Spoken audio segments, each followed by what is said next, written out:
అభిప్రాయాలు తీసుకొని ఏ విధంగా చేస్తే జనాభాని సక్రమంగా భవిష్యత్తుకు మేనేజ్ చేయగలుగుతామో అది చేయడానికి ఈ కార్యక్రమానికి శ్రీకారం చుడుతున్నాం. ఇప్పుడు మీరు చూస్తే అధ్యక్ష, చాలా దేశాల్లో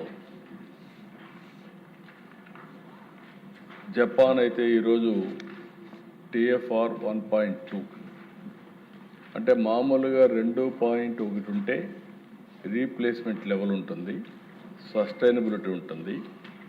దానికంటే తగ్గితే over a period of time జనాభా తగ్గిపోయే పరిస్థితి వస్తుంది.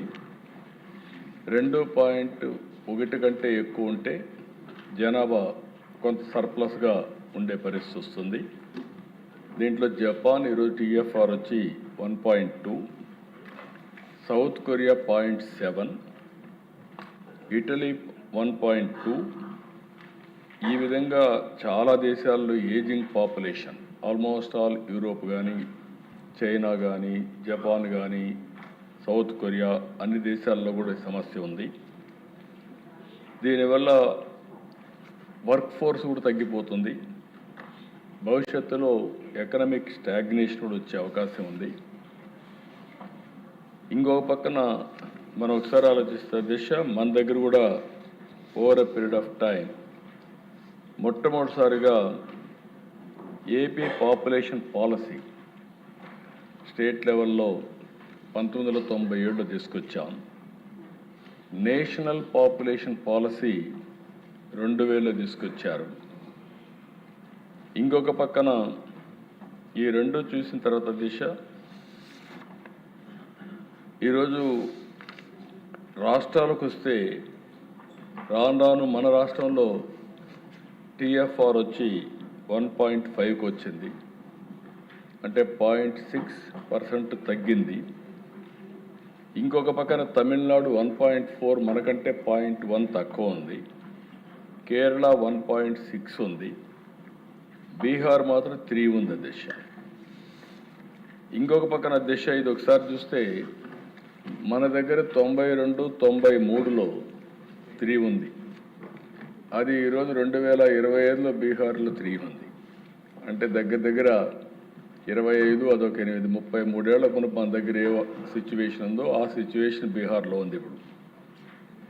అది గ్రాడ్యువల్గా మీరు చూస్తే దిశ 98, 99 2005 2.5 తగ్గింది 3 నుంచి. అదేవిధంగా తర్వాత ఈరోజు మీరు చూస్తే 2002కి 2.2కి వచ్చింది, 2021కి 1.5కి వచ్చాం. అంటే ఇంకా కానీ మనం ఇంటర్వెన్షన్ కాకపోతే ఇది ఫాస్ట్గా తగ్గిపోయే పరిస్థితి వస్తుంది. దానివల్ల పెను ప్రమాదంలో పడతాం. ఇంకొక పక్కన కూడా చూస్తే అధ్యక్ష, ఈ బర్త్లు కూడా మీరు ఒకసారి చూసినప్పుడు టోటల్ ఇక్కడ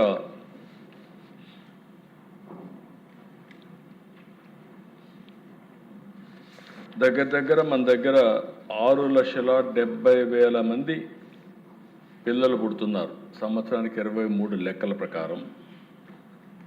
ఒకే చైల్డ్ నాము 3.88 lakhs అంటే 58% వన్ చైల్డ్ నామ్కి వచ్చారు. రెండో చైల్డ్ వచ్చి 32% అంటే 2,17,000 మంది అయ్యారు. 2 కంటే అంటే అబోవ్ వచ్చిన వాళ్ళు మాత్రం 9% ఉన్నారు, 0.62. మొత్తం కలిసి ఇది కూడా 1.5. ఇది 1.5కి 6.7 lakh బర్త్లు మన రాష్ట్రంలో నమోదయ్యే పరిస్థితి వచ్చింది. ఈ సిచ్యువేషన్ కంటిన్యూ అయితే 2047కి 23% of our population ageing population అవుతారు. For every 4, 1 will be aged కింద వస్తుంది. అంటే దాన్ని మనం అందరం కూడా అంటాం సిల్వర్ సునామీ అని. ఏజ్ అయిన తర్వాత ఏజింగ్ పాపులేషన్లో ఆ సస్టైనబిలిటీ కూడా ఇబ్బందులు వచ్చే పరిస్థితి వస్తాయి. ఇంకొక పక్కన ఫిమేల్ వర్క్ ఫోర్స్ కూడా మీరు ఒకసారి ఆలోచిస్తే దిశ మొత్తం 31% మన రాష్ట్రం నెక్స్ట్ స్లైడ్కి వెళ్ళి నెక్స్ట్ స్లైడ్. ఇక్కడ మీరు చూసినప్పుడు అధ్యక్ష, ఇది రఫ్గా మళ్ళీ ఒకసారి రిపీట్ చేస్తున్నాను.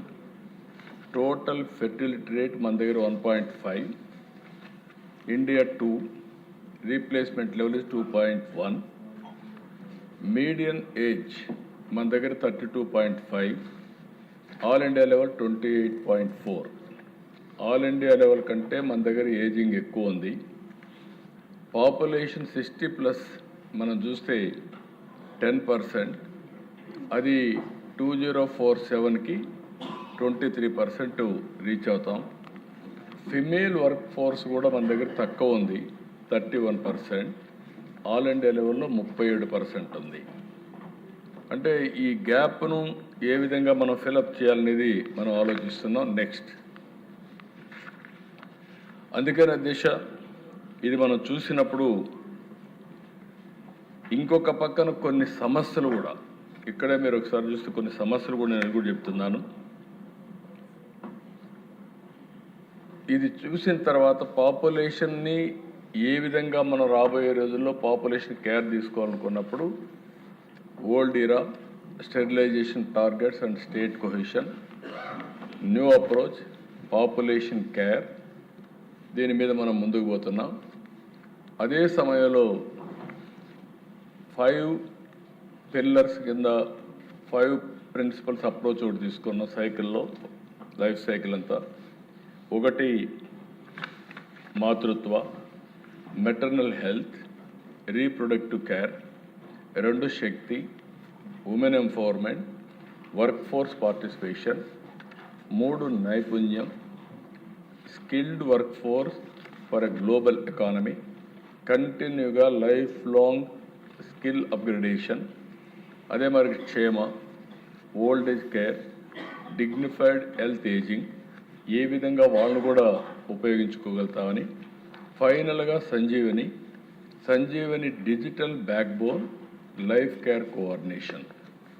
ఎందుకంటే డిజిటల్ టెక్నాలజీస్ వచ్చాయి, దీన్ని ఏ విధంగా అప్రోచ్ అవుతాం ఒక ఐడియా మీకు ఇస్తాం. నెక్స్ట్,